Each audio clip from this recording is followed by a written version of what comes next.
Moikka moi! Hei, miten sulla menee just nyt? Me käydään aika isoa muutosta läpi kollektiivisesti tällä hetkellä. Ja ylipäätänsäkin maapallolla on menossa iso myllerrys ja muutos. Ja energeettisestä näkökulmasta katsottuna niin tämä johtuu siitä, että maapallon värähtelytaso nousee kovaa vauhtia, mikä tarkoittaa sitä, että me ihmiset ei voida välttyä tältä muutokselta, koska me ollaan myöskin energiaa. Ja tästä syystä niin monen elämässä tapahtuu tosi suuria muutoksia tällä hetkellä. Ja se vanha elämä saattaa ihan yhtäkkiä alkaa tuntumaan ihan vieraalta. Koska se elämä, joka me ollaan luotu näissä vanhoissa matalemmissa energioissa, niin se ei enää mätsää näiden uusien energioiden kanssa. Ja mitä tämä nouseva värähtelytaso tarkoittaa, on se, että fysiikassa puhutaan siitä, että energia on valoa. Ja kun valon määrä lisääntyy, niin se tarkoittaa sitä, että meidän on yhä vaikeampaa elää valheessa. Koska valhe edustaa tietynlaista semmoista pimeässä elämistä. Eli tämä kollektiivinen nouseva energia on aiheuttanut sen, että ihan kun ihmiskunnan yläpuolelle olisi asetettu semmoinen suuri taskulamppu, joka valaisee kaikki ne pimeät salatut nurkat siellä meidän kollektiivisessa tietoisuudessa sekä yksilöllisessä tietoisuudessa. Eli kollektiivisesti tämä näkyy siinä, kuinka niin moni on herännyt siihen tai silmät on avautunut siihen, kuinka valheellisin keinoin tätä meidän yhteiskuntaa oikeastaan pyöritetäänkään. Eli tuolta kulissien takaa on alkanut pulpsahtelemaan totuuksia. Eli just tämä, että miten meitä esimerkiksi koitetaan manipuloida vaikka median keinoin ja luomalla esimerkiksi tämmöisiä valtavia pelkokampanjoita, jotka tekee ihmisistä helposti manipuloitavia. Eli just se, että tuolla on tietty narratiivi, jota halutaan viedä läpi, ja me ihmiset ollaan täällä ikään kuin tämmöisiä pieniä pelinappuloita, joita koitetaan ohjailla esimerkiksi just vaikka median keinoin. Ja sitten yksilötasolla tämä näkyy siinä, että todella moni ihminen on herännyt viime aikoina siihen, että se vanha elämä ei yhtäkkiä enää tunnukaan hyvältä. Ja silmät on auennut siihen, että ehkä se oma työ, missä on tottunut olemaan, tai se parisuhde, niin ne ei olekaan tuonut sulle sellaista täyttymystä, mitä sä oot ehkä luullut ja kaivannut. Eli se, että on ikään kuin vaan ajauduttu näihin tilanteisiin ja ehkä jopa tämmöisestä ulkoisesta paineista käsin. Tai siitä paikasta, että okei, että kaikki tekee näin, kaikki muutkin tekee näin.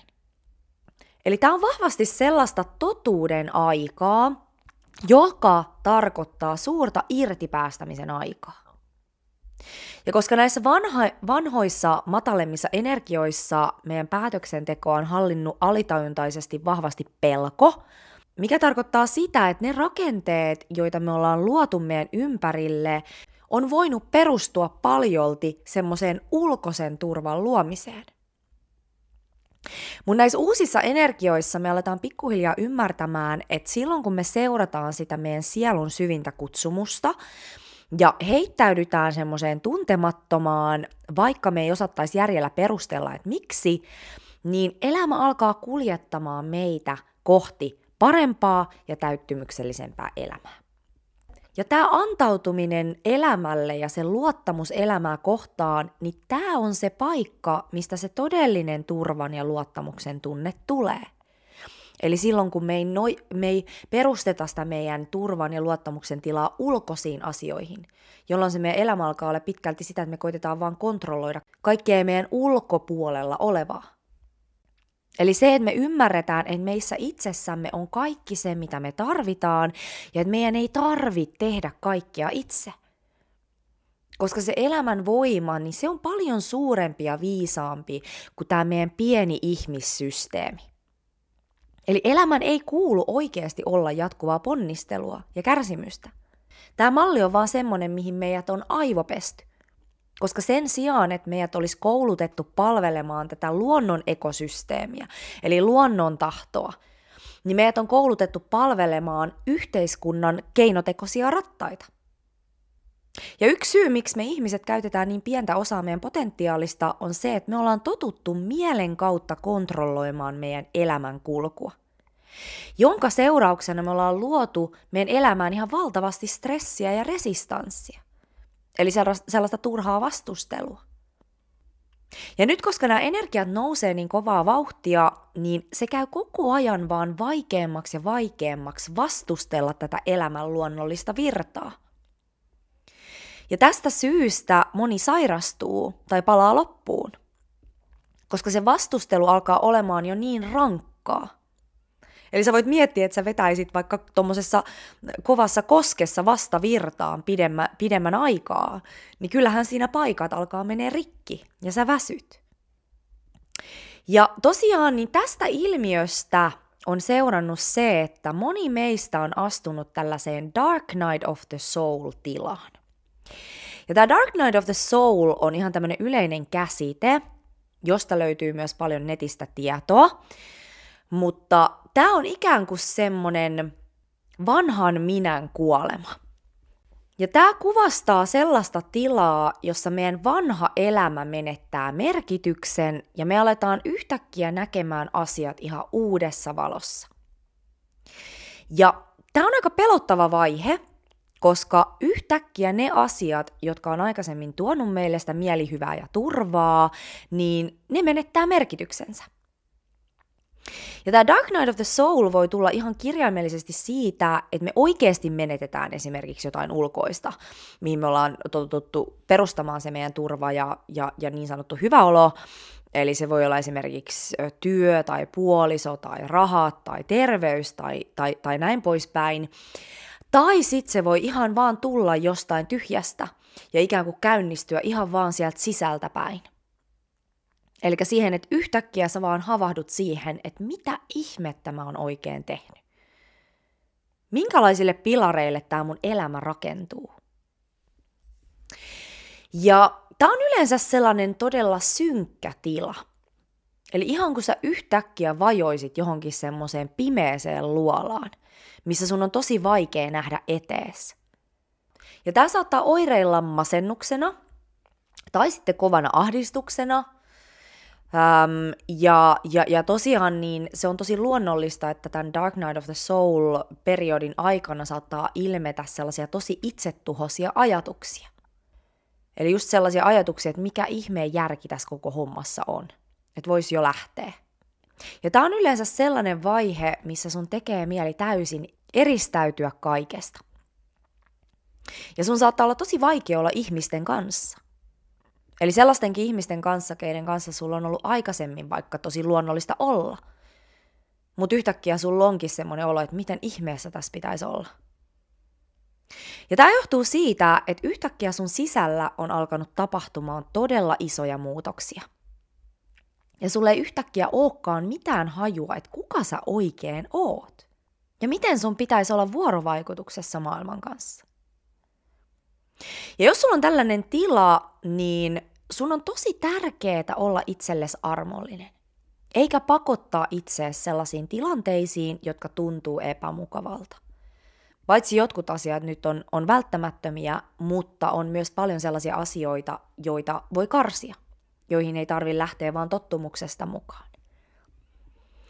Mä muistan itse silloin, kun mulla oli mun isoin Dark Night of the Soul. Näitä tulee siis meidän henkisellä polulla, voi tulla useampiakin, mutta se ensimmäinen on tosissaan yleensä se kaikista raskain ja vaikein. Mutta joka tapauksessa niin mulla oli semmoinen tosi pitkä jakso, ihan monen vuoden jakso, että mua ei siis kiinnostanut ihmiset ollenkaan. Että mun teki mieli vaan olla omissa oloissa.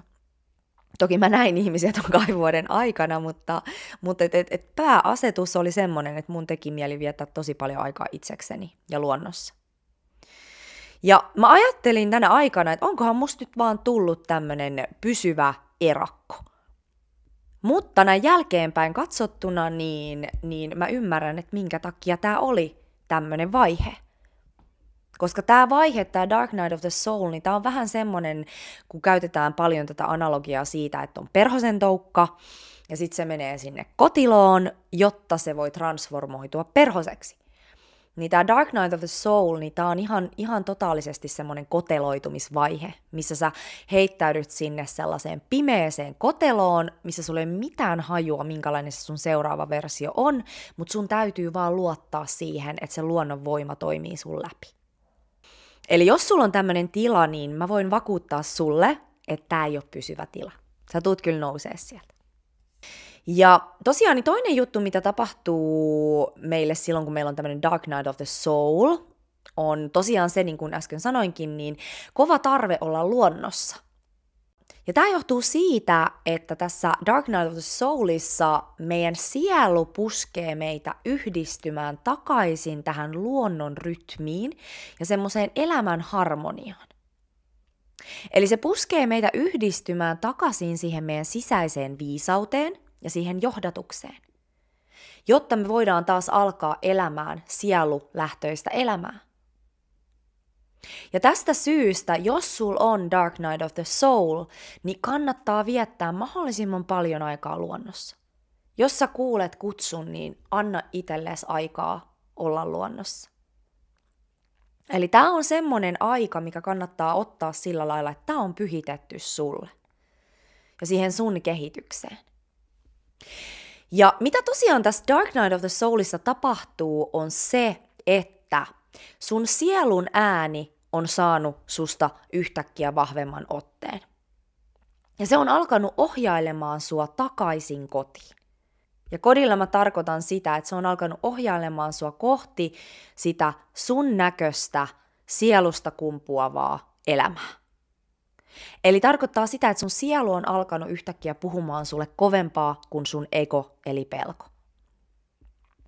Mikä tarkoittaa sitä, että kaikki ne egon luomat rakenteet sun elämässä, jotka yleensä kumpuaa sieltä semmoisesta tietynlaisesta niukkuuden harhasta ja pelosta käsin tai traumasta käsin, niin alkaa murenemaan pois.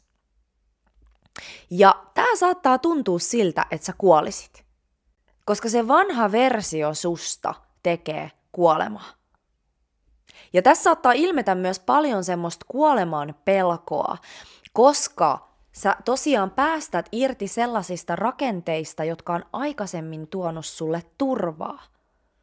Ehkä sellaisia rakenteita, joita sä oot ihan lapsesta asti luonut sun ympärille, jotta sä oot pystynyt suojautumaan. Ja koska nyt tää sielu alkaa puskemaan sieltä ja se alkaa kertomaan sulle, että hei, et sä voit luottaa elämään, sä voit päästää irti näistä suojamuureista. Eli se saattaa tuntua tosi pelottavalta.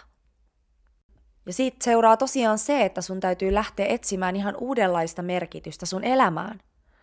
Ja koska niin monet rakenteet alkaa murtua sieltä sun sisältä ja tätä myöten myös ulkoota, niin susta saattaa tuntua siltä, että sun koko elämä on ollut ihan merkityksetön.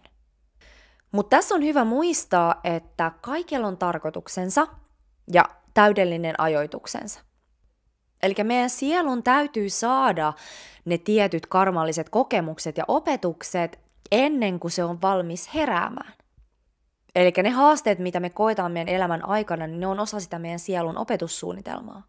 Ja niiden kautta, kun me päästään näiden haasteiden yli, niin me voidaan auttaa myös muita. Eli sä et olisi voinut hypätä sun elämäntehtävään aikaisemmin. Ja jos tähän lisätään vielä se, että me ollaan eletty semmoisessa maailmassa ja ylipäätänsäkin semmoisissa energioissa, joissa se ei ole ollut normaalia elää tämmöistä sielujohtoista elämää. Mutta nyt kun nämä energiat on muuttumassa, niin meillä on mahdollisuus siirtyä ihan erilaiseen tapaan elää. Ja tämä vaan edellyttää sitä, että me uskalletaan radikaalisti päästää irti vanhasta ja antaa sen meidän vanhan version kuolla pois, jotta uutta voi syntyä tilalle.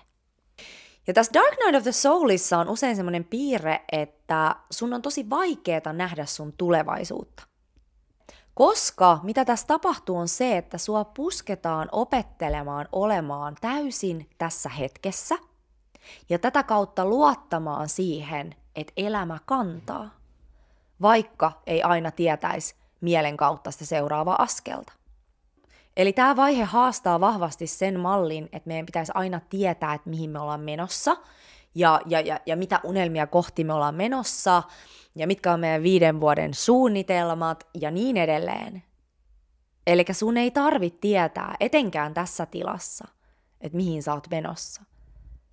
Ainut mikä merkkaa on tämä hetki. Ja se, että mihin tämä hetki koittaa seuraavaksi ohjailla sua. Mitä haluaa liikkua? Mitä haluaa purkautua? Mikä haluaa jättää sut? Ja mikä tähän Dark Night of the Soulin auttaa on ensinnäkin se, että sä ymmärrät, että sul on semmonen. Eli se voi olla tosi pelottavaa, että jos me ei tiedetä, että mistä tämä kaikki johtuu. Että ensin meillä on mennyt kaikki hyvin, mutta sitten yhtäkkiä kaikki tuntuukin ihan oudolta ja merkityksettömältä. Ja yhtäkkiä tulee masennus, yhtäkkiä tulee kauhean ahdistus. Mutta just se, että sä tiedostat, että tämä on semmoinen vaihe, mikä me mennään läpi silloin, kun meidän on tässä elämässä tarkoitus astua siihen meidän sielun kutsumukseen ja sinne meidän omalle polulle. Ja toinen on just se, että kun sä tiedostat, että tämä on tämmöinen vaihe, niin silloin sä myös tiedostat sen, että tämä on ohi menevä. Ja se, että sä hyväksyt sen, että tämä kausi on aika tumma. Eli että sun ei tarvi olla iloinen. Sun ei tarvi olla energinen. Yleensä tämän Dark Night of the Soulin aikana universumi antaa meille enemmän mahdollisuuksia ihan vaan olla omissa oloissa ja ylipäätänsäkin ihan vaan olla. Se voi olla, että saat esimerkiksi potkut töistä ja sit sä voit elää jonkun aikaa vaikka työttömyystuilla. Tai sit sä saat palkallista sairaslomaa. Tai sit sulla vaan tulee jostain joku tämmönen ihmeellinen vaikka taloudellinen avustus, että sä voit vähän aikaa vaan hengähtää ja olla. Eli se, että sua tuetaan kyllä tässä prosessissa, koska elämässä mikään ei ole sattumaa. Ja meistä pidetään aina huolta. Ja mä haluankin sanoa, että yksi tosi keskeinen teema tässä Dark Night of the Soulissa on sen oman hermoston hoitaminen. Koska ennen tätä heräämistä sä oot todennäköisesti juossut tuolla oravan pyörässä sellaisessa taistelija- ja pakennetilassa ja toiminut just vahvasti sieltä traumaohjelmoinnista käsin. Ja mitä tässä Dark Night of the Soulissa tapahtuu on se, että sieltä sun sisältä aletaan puhdistamaan kaikkea sitä, mikä on pitänyt sut erillään sun sielun todellisesta kutsumuksesta, eli siitä sun dharmasta. Ja jotta tämä puhdistuminen voi alkaa tapahtumaan, niin sun hermoston täytyy ensin kokea olevansa turvassa. Ja tästä syystä yleensä tämä Dark Night of the Soul pakottaa sut pysähtymään. Eli se voi ilmetä esimerkiksi fyysisinä kiputiloina, tai sitten sairastumisena, tai sitten uupumuksena. Mutta joka tapauksessa niin tämä on semmoinen vaihe, missä sun kannattaa levätä ja hoitaa sun hermostoa ja rauhoittaa sun hermostoa. Ja mulle itselleni niin tämän Dark Night of the Soulin aikana niin energiahoidot oli mulle tärkein ja suurin apu tässä prosessissa. Eli ne auttoi mua ensinnäkin ymmärtämään, että mitä tässä on oikein meneillään, ja ne auttoi mua myöskin yhdistymään siihen mun sieluun ja siihen todelliseen niin kuin energiaan, mikä musta halusi kuoriutua. Ja just se, että energiahoidossa puhdistetaan nimenomaan niitä vanhoja ohjelmointeja sieltä energiakehosta, jotta me voidaan siirtyä sille seuraavalle tasolle. Eli tosissaan, niin jos sä käyt läpi Dark Night of the Soulia, niin tervetuloa mun energiahoitoon. Eli mä tiedän hyvin, että mikä tämä prosessi on, miten se toimii, mitä sä tunnet. Ja tosiaan niin uskon vahvasti, että voin auttaa sua eteenpäin tässä prosessissa. Eli jos energiahoito kutsuu, niin laita mulle viestiä laura@vapauduvoimaasi.com. Eli kaiken kaikkiaan niin tämä Dark Night of the Soul-prosessi on aika kivulias ja synkkä. Sä et ehkä aamulla löydä mitään syytä nousta ylös sängystä. Elämä tuntuu tosi merkityksettömältä ja mustalta. Mä muistan itse, että musta tuntuu aina iltaisin, että joku olisi hakannut veitsellä mun sydäntä sirpaleiksi. Se tuntui siltä, että joku semmoinen pikku ukkeli olisi ollut siinä mun rinnan päällä ja vaan hakannut veitsellä mun rintakehää. Ja se, että kun mä menin nukkumaan, niin mulla oli siis ihan semmoinen olo, että mä toivon, että mä en aamulla heräisi. Mutta näin jälkeenpäin mä voin sanoa, että tämä on ollut yksi parhaista ja merkityksellisimmistä jutuista, mitä mulle on koskaan sattunut. Koska tämä muutti totaalisesti mun elämän suuntaa.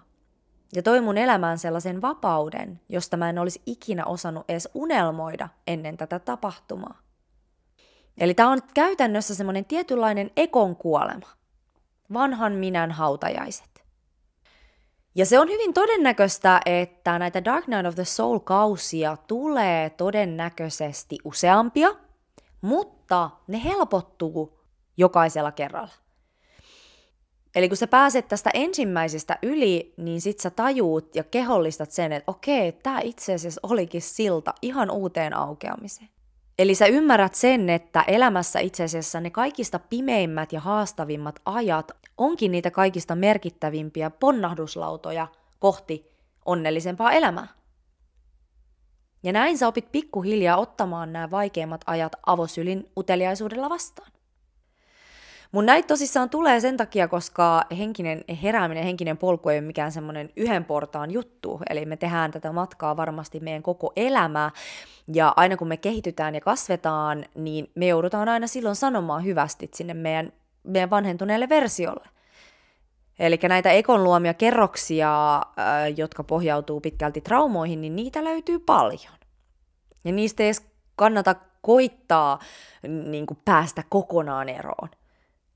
Eli semmoinen tavoitetila, että olen täysin vapaa traumoista ja ohjelmoinneista, niin se vaan aiheuttaa meille ahdistusta, koska se ei todennäköisesti ole tässä elämässä mahdollista. Koska nämä ei ulotu ihan vaan pelkästään edes tähän elämään. Mulla oli itselläni tämän vuoden marraskuussa taas tämmöinen aika Dark Night of the Soul-tyyppinen kokemus, joka kesti viikon. Ja se oli siis todella kivulias. Eli mulla nousi tosi syviä traumoja pintaan, jotka ulottu siis ihan moniin elämiin.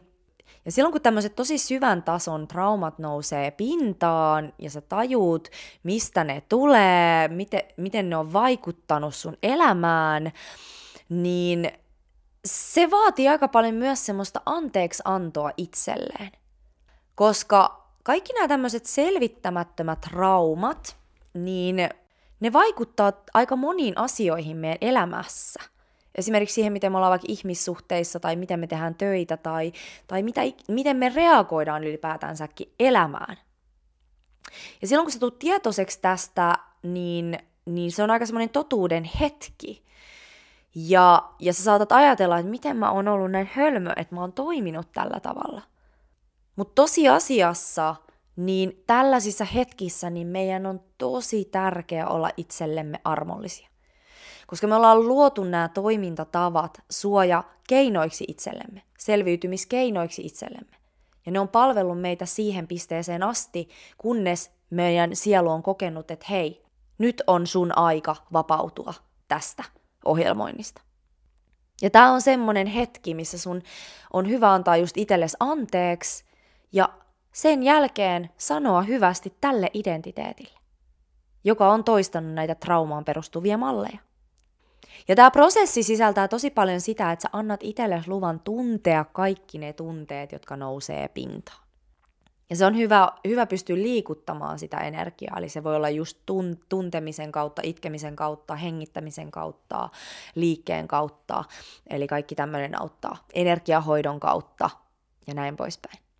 Eli nämä Dark Night of the Soul-vaiheet, niin ne tulee meidän elämään avaamaan aina ihan uudenlaisen ikkunan. Ne laajentaa meidän näkökenttää ja vapauttaa meitä ihan valtavasti, vaikka se ei siinä hetkessä siltä tunnu. Ja muista olla kärsivällinen tässä prosessissa. Se ensimmäinen Dark Night of the Soul, niin se ei tosiaan ole välttämättä mikään ihan viikon prosessi. Se voi kestää kauemmin. Mutta kun sä tiedostat, että okei, että sulla on nyt tämmöinen meneillään, niin silloin sun on hyvä vaan antautua sille prosessille ja luottaa, että susta tulee taas se perhonen. Hyvä. Hei, jos sä käyt läpi tällaista prosessia, niin mä autan sua tosi mielelläni. Laita mulle viestiä laura@vapauduvoimaasi.com. Sä voit käydä lukemassa mun palveluista www.lauraihatsu.com. Ja käy ihmeessä seuraamassa mua Instagramissa, Vapaudu Voimaasi -tili. Ja muuten niin me kuullaan ensi kerralla. Kiitoksia. Heippa!